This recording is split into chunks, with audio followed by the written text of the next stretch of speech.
Tidaklah suatu hari lewat kecuali Allah menurunkan malaikat dua orang. Yang satu berkata, ya Allah, berilah ganti rezeki yang luas bagi orang yang berinfak. Dan yang satu lagi mengatakan, ya Allah, berikanlah kebinasaan dan kesempitan hidup bagi orang yang kikir.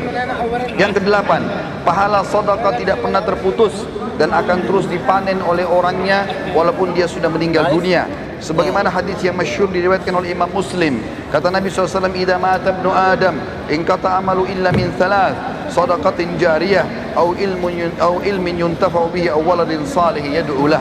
Apabila anak Adam meninggal dunia maka terputus segala sumber pahalanya kecuali dari tiga, sedekah jariyah. Berapa banyak teman-teman sekalian celengan masjid yang lewat depan kita yang sudah jelas-jelas dipakai untuk aktivitas kebaikan, tapi kita sia-siakan, bahkan kita berusaha untuk mencari uang yang paling kecil, padahal itu akan menjadi amal jariah buat kita. Mungkin untuk pembangunan tempat kamar mandi, atau mungkin biaya untuk kegiatan-kegiatan agama. Berapa banyak yang kita bisa dapatkan, tapi orang sering melewatkan kotak-kotak amal tanpa memberikan sedekah.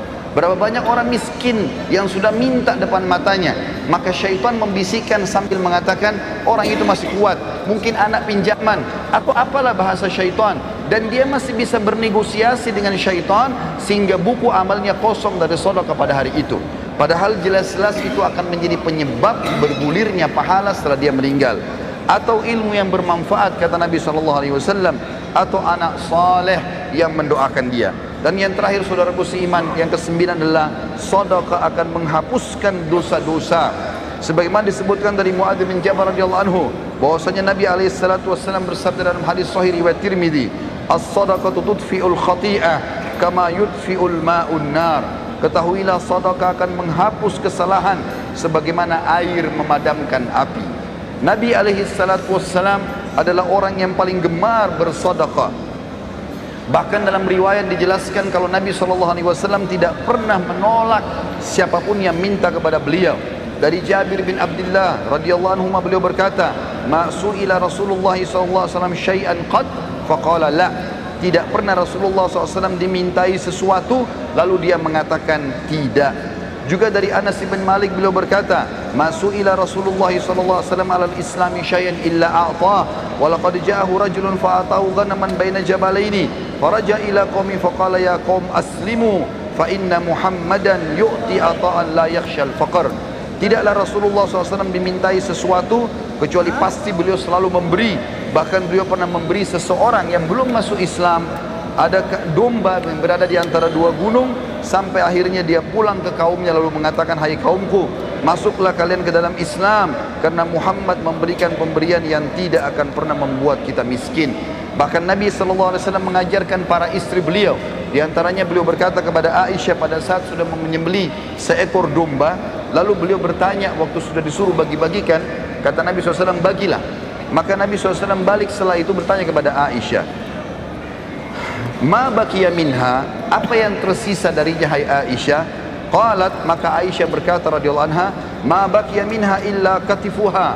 Tidak tersisa lagi ya Rasulullah kecuali bagian lengannya saja, dan itu pun saya siapkan untuk anda. Maka kata Nabi SAW, "Baqiya kulluha ghaira katifiha." Ketahuilah bahwasanya tersisa semuanya, justru yang tertinggal hanyalah lengannya saja atau pundaknya saja. Artinya yang kamu sudah sedekahkan justru itu yang terbaik yang kita panen pahalanya pada hari kiamat, dan itu yang kekal, sementara yang tertinggal kita makan akan habis dengan itu. Begitu pula dengan banyak sahabat Nabi ridwanullahi alaihim yang luar biasa dari sisi infaknya, Abu Bakar, Uthman, dan luar biasa mereka tidak pernah menolak sesuatu. Abdullah bin Umar pun radhiyallahu anhu, beliau pernah ingin sekali makan ikan, lalu kemudian datang seseorang fakir mengetuk pintunya sementara dia lagi puasa dan akan berbuka puasa. Maka dia bilang sama pembantunya, "Berikanlah kepada orang miskin ini." Maka pembantunya mengatakan, "Tuan, bukankah anda lebih butuh dengan masalah ini?"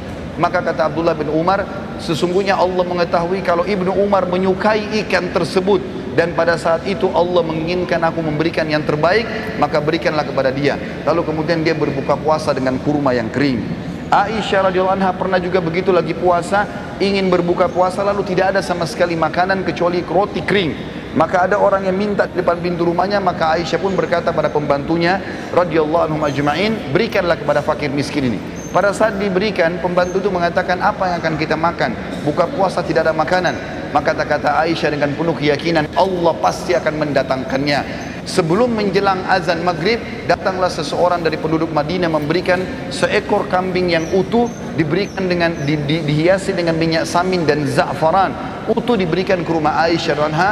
Lalu Aisyah pun berbuka puasa dengan pembantunya pada saat sambil berkata, makanlah daging ini, sesungguhnya ini lebih baik daripada roti yang sudah kamu infakkan itu. Abu Dahda radhiyallahu anhu, sahabat Nabi yang mulia luar biasa. Beliau mendengarkan firman Allah turun di dalam surah Al-Baqarah 245 yang bunyinya, a'udzubillahi minasyaitonir rajim, man dzalladzi yuqridullaha qardan hasana. Siapakah yang ingin meminjamkan untuk Allah dengan pinjaman yang baik? Maka Abu Dahda datang kepada Nabi SAW mengatakan, ya Rasulullah, apakah Allah minta pinjaman dari kita? Kata Nabi SAW, iya. Maka kata Abu Dahda, ulurkan tanganmu ya Rasulullah. Lalu diulurkan tangan Nabi SAW, lalu dia memegang mengatakan, aku telah meminjamkan kebun kurmaku kepada Allah, isinya 600 pohon kurma, semuanya karena Allah. Maka diberikanlah kepada Nabi SAW, lalu Nabi SAW bersedekah dengan hal tersebut. Lalu Nabi bersabda, kam min azkin radahin li Abi Darda fil jannah. Berapa banyak yang akan didapat oleh Abu Dahda balasan pengganti pohon kurma ini di surga nanti. Terus Nabi SAW ulangi sampai banyak di antara sahabat yang menangis melihat sedekah tersebut. Abu Talha radhiyallahu anhu juga bersedekah dengan luar biasa. Beliau punya sebuah kebun kurma namanya Bayruha. Itu luar biasa indahnya dan ada mata air yang dingin di situ. Nabi SAW suka minum dari situ setiap harinya. Maka dia pun berkata, ya Rasulullah, aku telah membaca firman Allah dalam surah Al-Imran ayat 92 yang bunyinya, a'udzubillahi minasyaitonir rajim, lan tanalu birra hatta tunfiqu mimma tuhibbun wa ma tunfiqu min syai'in fa innallaha bihi alim. Kamu sekali-kali tidak akan pernah merasakan kesempurnaan dalam balasan pahala kebaikan sampai kalian menginfakkan yang terbaik yang kalian miliki, dan sesungguhnya apapun yang kalian infakkan Allah Maha mengetahui. Maka dia pun berkata, sesungguhnya harta yang paling aku cintai adalah perkebunan kurma Bayruha, dan aku ingin menginfakkannya di jalan Allah. Maka Nabi SAW mengatakan, bakhin dzalika malur ribh, dzalika malur rabih, wa qad sami'tu ma qultu wa inni ara an taj'alha fil aqrabin. Faqala Abu Talha, af'al dzalika ya Rasulullah. Artinya, sungguh keberuntungan kau hai Abu Talha, sungguh keberuntungan, hartamu ini menguntungkan sekali, dan aku telah mendengar kau menginfakkan di jalan Allah, dan aku memerintahkan kamu untuk memberikan kepada sanak kerabatmu terdekat. Abu Talha pun mengatakan iya.